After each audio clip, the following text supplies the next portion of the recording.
Работа пылесоса характеризуется двумя величинами – разрежением, которое он создает, и расходом воздуха, который он через себя прокачивает. Разрежение, оно измеряется в паскалях. Это разница между давлением воздуха в комнате, атмосферным давлением, и давлением в полости пылесоса.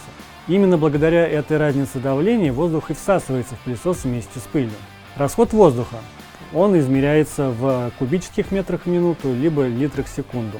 Это объем воздуха, который вентилятор пылесоса прокачивает через его полость в единицу времени. Обе эти величины ведут себя по-разному в зависимости от размера сечения всасывания, то есть от площади того отверстия, через которое воздух поступает в пылесос. Именно мощность всасывания является наиболее объективным критерием эффективности пылесоса.